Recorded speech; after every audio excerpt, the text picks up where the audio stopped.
बिस्मिल्लाहिर्रहमानिर्रहीम। अस्सलाम वालेकुम नाज़रीन, आप मेरा यूट्यूब चैनल देख रहे हैं। मैं इमरान खान। ये वीडियो आप लोगों की फरमाइश के ऊपर, क्योंकि एक दफ़ा फिर आप लोगों ने मुझे मजबूर किया कि रेगुलर टॉपिक से हट के एक दूसरी चीज़ की तरफ जाएं। और ये वैसे एक ऐसा इशू है कि इसके ऊपर बात भी की जा सकती है। पाकिस्तान में सैंथिया रिची नाम की एक खातून जो हैं वो बहुत ज़्यादा मकबूल हो रही हैं आजकल। और सैंथिया ने कुछ इल्ज़ामात लगाए हैं पाकिस्तान पीपल्स पार्टी के ऊपर। ये मामला कैसे शुरू हुआ पहले उसको आप जान लें। हमने एक वीडियो बनाई थी, आपको याद होगा, मलिक रियाज की बेटियों का झगड़ा हुआ था उज़मा खान नामी एक एक्ट्रेस के साथ, उसके घर में घुसकर। उसके ऊपर हमने एक वीडियो बनाई थी और मैंने आपको जो कहा था वो बाद में साबित भी हो गया। अब मेरी ये वीडियो देखने के बाद आप अपनी राय ये ना कायम कीजिएगा कि मैं किसी पॉलिटिकल पार्टी को सपोर्ट कर रहा हूं या एक गैर मुल्की खातून को सपोर्ट कर रहा हूं। जो फैक्ट्स मेरे पास हैं सारे आपके सामने रख दूंगा, आप जाने, आपका काम जाने। आप बेहतरीन राय कायम कर सकते हैं, क्योंकि शऊर जो है वो जो है अल्लाह ताला ने आपको भी दिया हुआ है। पहले तो आप देख लें कि सैंथिया ने इल्ज़ामात क्या लगाए। मैं इस औरत के बारे में आज आपको सारा कुछ बताऊंगा कि ये है कौन, आई कहाँ से, इसका बैकग्राउंड क्या है, ये किस तरह पाकिस्तान में पहुंची, किस तरीके से इसने ताल्लुकात बनाए, कहाँ कहाँ पे ये रही, क्या क्या ये यहाँ पे काम करती रही, और इस वक्त इसका स्टेटस क्या है, ये मैं आपको बताऊंगा सैंथिया के बारे में। लेकिन इसके इल्ज़ामात, जब मैंने वीडियो बनाई मलिक रियाज साहब पे, तो उस वाक़े को इसने भी देखा और इसने जो है वो साथ दिया उज़मा खान अदाकारा का। इस जुमले के ऊपर जो जुमला जो वहाँ पे मुबैना तौर पे सिक्योरिटी गार्ड्स और ख़वातीन मौजूद थीं, उनमें से एक खातून ने अपने गार्ड को कहा था कि हाथ लगाओ इसको, हाथ लगाओ इसको, मैं देखती हूँ तुम हाथ लगाओ इसको। वो अपने गार्ड को ये कह रही थी कि इस औरत को हाथ लगाओ, इसके जिस्म को छुओ, और ये एक ज़बरदस्ती करने वाली सिचुएशन थी। सैंथिया ने इस सिचुएशन के ऊपर एक और सिचुएशन बताई। उसने कहा मोहतरमा बेनज़ीर भुट्टो भी ऐसा करती थी। आसिफ अली जरदारी साहब के जिन ख़वातीन के साथ ताल्लुकात होते थे वो उन ख़वातीन को रेप करवाती थी अपने सिक्योरिटी गार्ड से। ये एक एलिगेशन उन्होंने लगाया। इस एलिगेशन के बाद पीपल्स पार्टी के अंदर आग लगनी थी। मुझे खुद बहुत बुरा लगा कि हमारी मोहतरमा बेनज़ीर भुट्टो शहीद, उनके ऊपर इतना बड़ा एलिगेशन एक अमरीकी खातून ने लगा दिया है, और ये बड़ी सख्त ज़्यादती है कि अमरीकी सहाफ़ी एक ऐसी बात करे। तो उस वक्त हमें बिल्कुल नहीं पता था कि ये औरत इस लेवल तक जाएगी और इसके पास इतना कुछ मौजूद होगा। हम तो ये समझ रहे थे कि राह चलते कि इल्ज़ाम लगा दिया मोहतरमा बेनज़ीर भुट्टो साहिबा पे। तो मैं उस पर ट्वीट करने लगा, फिर मैंने कहा, मैंने ट्वीट कुछ सोच के फिर मैंने नहीं किया, क्योंकि बहुत सारे पीपल्स पार्टी के लोग बोलना शुरू हो गए थे, तो मैं इस चक्कर में पड़ा ही नहीं। शाजिया मरी ने बड़ा सख्त बोला। सिंथिया नामी एक गैर मुल्की खातून ने शहीद मोहतरमा बेनज़ीर भुट्टो साहिबा के हवाले से बहुत ही घटिया ट्वीट की है। उस ट्वीट में बहुत सारी बकवास लिखी गई है। ये औरत एक गैर मुल्की खातून है, पाकिस्तान में इसका कयाम है, पाकिस्तान में ये क्यों रहती है, पाकिस्तान में इसका क्या रोल है, इस औरत का एजेंडा क्या है, ये किसी को मालूम नहीं। शहीद मोहतरमा बेनज़ीर भुट्टो साहिबा के हवाले से जो घटिया ट्वीट की गई है उसकी एक तो सख्त अल्फाज में मैं मजम्मत करना चाहूंगी।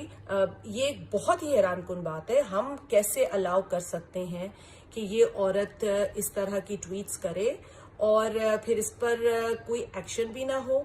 मैं यकीनन ये ख्वाहिश रखती हूँ कि इदारे कार्रवाई करें। और शाजिया मरी ने जब बोला तो सैंथिया ने उन पर इल्ज़ाम लगा दिया कि आपकी मुराद अली शाह साहब से आपका एक खुफिया निकाह है। तो उसके बाद मैं और परेशान हो गया। मैंने कहा ये कैसे, पीपल्स पार्टी के बारे में इतना ज़्यादा कैसे जानती है ये औरत। मुर्तज़ा वहाब बोले तो उसने मुर्तज़ा वहाब की तस्वीरें पार्टी की निकाल के बाहर दे दी पार्टी करते हुए, और ये कहा कि मैं और भी दे दूंगी बहुत सारी, मेरे पास बहुत डाटा है। तो मुर्तज़ा वहाब भी तकरीबन खामोश हो गए। अब ये पीपल्स पार्टी के अंदर ये सोच पैदा हो गई कि ये औरत हमारे बारे में इतना ज़्यादा जानती है, इतनी इन्फॉर्मेशन है, ये चक्कर क्या है। मुझे ऐसा लगा ख़ास तौर पे उस वक्त कि ये कोई एजेंट है और ये पीपल्स पार्टी के ऊपर इसने काम किया हुआ है, और इसको कोई शख्स ये डाटा प्रोवाइड कर रहा है या कोई इदारा इसको डाटा प्रोवाइड कर रहा है। उस डाटा के ज़रिए से ये पीपल्स पार्टी को टारगेट कर रही है। मुझे ज़ाती तौर पे ऐसा लगा। लेकिन बेनज़ीर भुट्टो साहिबा पे इल्ज़ाम लगा, बिलावल भुट्टो जरदारी साहब पे इसने इल्ज़ाम लगा दिया कि उनका एक बॉयफ्रेंड है जो पाकिस्तान में रहता है, ये आता जाता है। अब डेविड जेम्स उसने नाम बताया उसका। अब ये भी एक अजीबोगरीब चीज़ थी कि ये इसको कौन बता रहा है ये चीज़ें, या इसकी एक्सेस कैसे है वहाँ तक। और अगर ये चीज़ें झूठी हैं या सच्ची हैं या जो भी है, ये इंफॉर्मेशन ये औरत क्यों लीक कर रही है, इसके पीछे क्या है, इन सारे सवालात का जवाब हमें कल शाम को मिलता है। ये 5 तारीख को 5 जून की शाम को ये खातून एक वीडियो बनाती हैं और उसको अपलोड कर देती हैं। उस वीडियो के अंदर इन्होंने मजीद सीरियस एलिगेशंस लगा दिए हैं। वीडियो में ये खातून कह रही हैं कि हमारे साबिक वजीर दाखिला रहमान मलिक साहब, जो एक बड़े एक्टिव वजीर दाखिला थे, वो इनका रेप करते रहे हैं, इनके साथ जिनसी ज्यादती करते रहे हैं। बल्कि अब तो वो ये कहती है, मैं ये भी बता सकती हूँ कि रहमान मलिक ने उस वक्त क्या पहना हुआ था, अगर उनको नहीं याद तो मैं याद दिला देती हूँ। और इसके साथ उन्होंने कहा कि यूसुफ रजा गिलानी ने उनके साथ कोशिश की फिजिकल होने की, और मखदूम शहाबुद्दीन ने भी एक ऐसी कोशिश की उनके साथ, और ये प्रेसिडेंसी में हुआ, ऐवान सदर में हुआ। In 2011, I was raped by the former Interior Minister Rahman Malik. I was physically manhandled by the Federal Health Minister Makhdoom Shahbuddin and the Prime Minister Yusuf Gilani while he was staying at the President's house. अब दो पाकिस्तान के अंदर धड़े बन गए हैं लोगों के। एक तरफ के लोग ये कह रहे हैं कि नहीं, ये औरत झूठ बोल रही है, कोई एजेंट है। दूसरी तरफ के लोग कह रहे हैं कि नहीं नहीं, ये औरत सच बोल रही है, पीपल्स पार्टी ऐसी पार्टी है। अब इस सिचुएशन के अंदर इस औरत का बैकग्राउंड मैं आपके सामने रख देता हूं कि ये औरत टेक्सास अमेरिका की रहने वाली है, और इसने कैलिफोर्निया में बाद में इसने रिहाइश इख्तियार की, लेकिन 2003 में इसने लुधियाना की स्टेट यूनिवर्सिटी से कानून की डिग्री हासिल की, और उसके बाद इसने शोबा ताल्लुकात आमा की डिग्री भी वहीं से हासिल की। मास्टर्स की डिग्री हासिल की तालीम में और नफ्सियात में इसी यूनिवर्सिटी से। उसके बाद ये कैलिफोर्निया चली जाती है और वहाँ से तिब्बी नफ्सियात की इसने एक डिग्री हासिल की, वहाँ से इसने मास्टर्स किया। फिर एक और मास्टर्स इसने ये किया कि स्ट्रेटेजिक पब्लिक रिलेशंस के ऊपर जॉर्ज वाशिंगटन यूनिवर्सिटी से इसने मास्टर्स किया। तो बहुत पढ़ी लिखी औरत है ये। 4 तो इसके मास्टर्स इसने किए हुए हैं और 2 मुख्तलिफ शोबों में इसने डिग्री हासिल की हुई है, और ये मुख्तलिफ चीज़ों को पढ़ती थी। आप अगर गौर करें तो तिब्बी नफ्सियात इसने पढ़ी हैं, स्ट्रेटेजिक पब्लिक रिलेशंस इसने पढ़े हैं, ताल्लुकात आमा की डिग्री इसने अलग पढ़ी है, तालीम को इसने अलग पढ़ा है, नफ्सियात को इसने अलग पढ़ा है, कानून की डिग्री इसने हासिल की है। तो ये बहुत सारी मल्टीपल चीज़ों को पढ़ के तो एक प्रोडक्ट तैयार हुई। इस औरत ने टेक्सास में 1 साल तक काम किया। उसके बाद चाइल्ड एडवोकेट के तौर पर, वहाँ पर एक सिस्टम है, चाइल्ड एडवोकेट के तौर पर ये काम करती रही। 2008 में ये कम्युनिटी राब्ता ऑफिसर बन गई टेक्सास के शहर ह्यूस्टन में। अब जब ये ह्यूस्टन में कम्युनिटी ऑफिसर बनी तो उस दौरान में इसका वहाँ पाकिस्तानी कम्युनिटी से राब्ता हुआ। कुछ जगह पे इसने ये बात बताई है।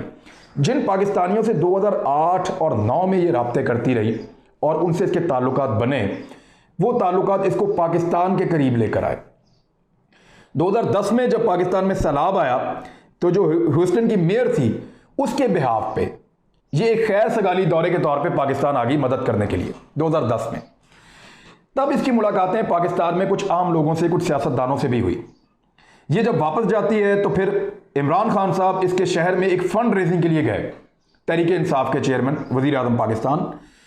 ये फंड रेजिंग के लिए जब इमरान खान साहब गए ह्यूस्टन में तो वहाँ इसकी इमरान खान साहब से पहली मुलाकात हुई और खान साहब इसकी शख्सियत से और इस औरत की काबिलियत से मुतासिर हुए। उसके बाद पाकिस्तान पीपल्स पार्टी से भी इसके राब्ते थे। तो 2011 में ये पीपल्स पार्टी की दावत पे पाकिस्तान आ गई और पाकिस्तान आकर इसने जो पहला काम किया, इसको एक नौकरी यहाँ पे दी गई महकमा सेहत में, कम्युनिकेशन लेक्चरर लगाया गया इसको। अच्छा, इस नौकरी की सिर्फ तनख्वाह मिलती है, लेकिन इस औरत को क्या क्या दिया गया। और गालिबन इसी दौर में इसकी मखदूम शहाबुद्दीन से मुलाकात हुई थी जो ये इल्ज़ाम उनके ऊपर लगाती है। इसको जो कुछ मिला उस दौर में, ये किसी खास शख्सियत को मिल सकता है, हर एक को नहीं मिलता। एक लेक्चरर को सिर्फ तनख्वाह मिलनी चाहिए, लेकिन इसको रहने की जगह मिली, सफरी सहूलियात मिली, टेलीफोन और उसका खर्चा दिया गया और टैबलेट वगैरह भी दिया गया, टैब भी दिया गया। उसके बाद ये आज़म सुबाती की बेटी, जो आज़म सुबाती उस वक्त पीपल्स पार्टी में थे, एक मिनिस्टर थे, अब आजकल वो पाकिस्तान तहरीक इंसाफ में है, उनकी बेटी की एक एनजीओ है, उसमें भी कोई 1.5 साल तक काम करती रही। इसने तहरीक इंसाफ का जो सोशल मीडिया विंग तब नया 2011 में बना था, उसमें रिसर्चर और स्ट्रेटजी के मामलात के हवाले से इसने वहाँ पे काम भी किया है पाकिस्तान तहरीक इंसाफ के साथ। यानी सेम टाइम में इसके ताल्लुकात पीपल्स पार्टी से भी थे, इसके ताल्लुकात काफ लीग से भी थे, नून लीग से भी इसने कहा मेरे ताल्लुकात हैं, ANP से और JUIF से भी इसने कहा मेरे ताल्लुकात हैं, और इसके ताल्लुकात जो हैं पाकिस्तान पीपल्स पार्टी और पीटीआई के साथ भी हैं। ये अपने आप को मुतारफ मुख्तलिफ हवालों से करवाती है। एक तो इसका कहना है कि मैं एक ट्रैवल वीलॉग बनाती हूँ, मैं ट्रैवल लॉग मेकर हूँ मैं, और मैं डॉक्यूमेंट्रीज बनाती हूँ ट्रैवल करते हुए, एडवेंचर मुख्तलिफ जगहों पे जाती हूँ, एडवेंचर करती हूँ, उसके ऊपर वीडियोस बनाती हूँ और वो डालती हूँ यूट्यूब पे। ये खातून उस वक्त से लेकर अब तक लगातार पाकिस्तान में है। पाकिस्तान के इदारे इसको अमेरिका का एजेंट भी समझते रहे हैं एक वक्त में।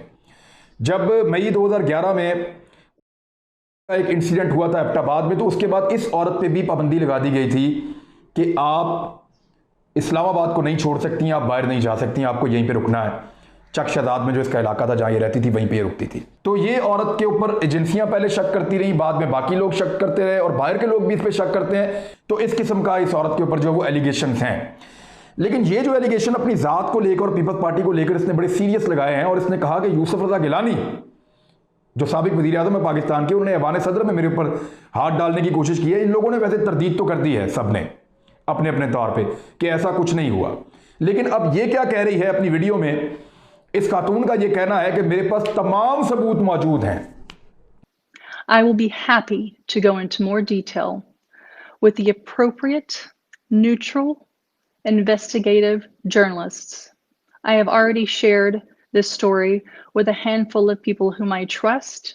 मेरे पास वो सारी की सारी चीज़ें मौजूद हैं रिकॉर्ड के तौर पे, जो कुछ होता रहा है। मैं जहां जहां गई हूं उन हर चीज़ों का रिकॉर्ड मेरे पास है। तो इस खातून ने वैसे पाकिस्तान में शादी भी की हुई है और इसके बकौल इसके हस्बैंड ने इसको कहा कि आप खुल के बताइए जो आपके साथ जुल्म हुआ है और जो कुछ तुम्हारे साथ होता रहा है। अब ये औरत कह रही है कि जो मैंने आवाज़ उठाई है वो आवाज़ मैं उन लोगों के लिए उठा रही हूं जो आवाज़ नहीं उठा सकते पाकिस्तान में। मैंने यहाँ पे औरतों का और कमज़ोरों का बहुत ज़्यादा इस्तेहसाल होते देखा है। अमेरिका में आवाज़ उठाना आसान है, यहाँ पे बहुत मुश्किल है। तो मैंने इस वक्त ये फैसला किया है कि मैं आवाज़ उठाऊंगी, और आवाज़ उठाने पे मुझे पीपल्स पार्टी ने मजबूर किया, ताने देते हुए और धमकियां देते हुए। और पीपल्स पार्टी के लोग जो है वो मेरी जान के दर पे हैं और मेरी सिक्योरिटी के इश्यूज भी हैं। इस किस्म की बातें ये औरत कर रही है। अच्छा, ये औरत अपने आप को सहाफ़ी भी कहती है, ब्लॉगर भी कहती है, फ्रीलांस जर्नलिस्ट भी कहती है, फिल्म मेकर भी कहती है। बहुत सारे तारुफ हैं इस औरत के, तो इसलिए इसकी शख्सियत जो है वो बड़ी मुबहम हो जाती है। लेकिन इल्ज़ाम लगाया है एक औरत ने और इल्ज़ाम लगाया है कुछ मर्दों पर, तो क्या इसकी तहकीकात होनी चाहिए? अगर वो औरत ये कह रही है कि मैं तहकीकात के लिए हाजिर हूं और मेरे पास सारे सबूत मौजूद हैं, तो फिर तहकीकात होनी चाहिए। बतौर पाकिस्तानी मुझे ऐसा लगता है कि मेरे साबिक वज़ीर आज़म पे, मेरी एक बहुत बड़ी पॉलिटिकल पार्टी के चेयरमैन पे और उससे जुड़े बाकी लोगों के ऊपर बड़े घिनौने और गंदे इल्ज़ामात एक अमरीकी खातून ने लगाए हैं। इसकी इंक्वायरी करके इस खातून को सज़ा मिलनी चाहिए, या दूध का दूध और पानी का पानी होना चाहिए। पता चले कि इस खातून के पास किस किस्म के सबूत हैं। और ये बात मैं इसलिए कर रहा हूं कि इससे पहले जब आयशा गुललई ने इल्ज़ामात लगाए थे, तब भी हमने और सारी पॉलिटिकल पार्टीज़ ने ये मुतालबा किया था कि इसकी तहकीकात की जाएं और जो सबूत हैं वो मंजर आम पे लाए जाएं। जब रेहाम खान ने किताब लिखी तो सबने उसको अप्रिशिएट किया था। तो जब कभी इस तरह का कोई मामला खुले तो इंसानी हकूक़ की तंजीमें जो हैं वो आकर सामने खड़ी हो जाती हैं और इस तरह की औरत को सपोर्ट करती हैं। लेकिन एक हैरतअंगेज़ चीज़ ये है कि यहाँ पाकिस्तान में इस वक्त जितने लेफ्टिस्ट हैं या वो लोग जो जिनको मोहब्बती माफिया भी कहते हैं, जो हर छोटे बड़े मामले के ऊपर आके खड़े हो जाते हैं और पाकिस्तान के इदारों पे कीचड़ उछालने का कोई मौका हाथ से जाने नहीं देते, वो इस औरत के लिए आवाज़ नहीं उठा रहे।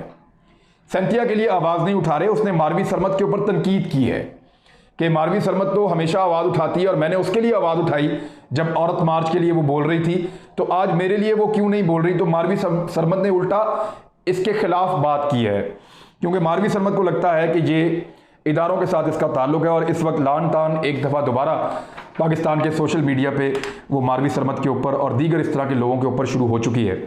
इसने और बहुत ज़्यादा इल्ज़ामात लगाए। इसने जो हैं वो पाकिस्तानी सियासतदानों ने बहुत सारे इंपोर्ट किए थे और मेरे पास इसके सबूत हैं, और वो पाकिस्तानी सियासतदान क्यों इंपोर्ट करते रहे हैं और बहुत बड़े पैसे इसके लिए खर्च किए हैं। ये औरत कहती है कि नून लीग, JUI, फे और PTI में भी ऐसे लोग हैं जिनके मैं पोल खोल सकती हूँ, तो वो पोल भी ज़रूर खुलने चाहिए, पता चले कौन कौन जो है वो कितने कितने पारी में है।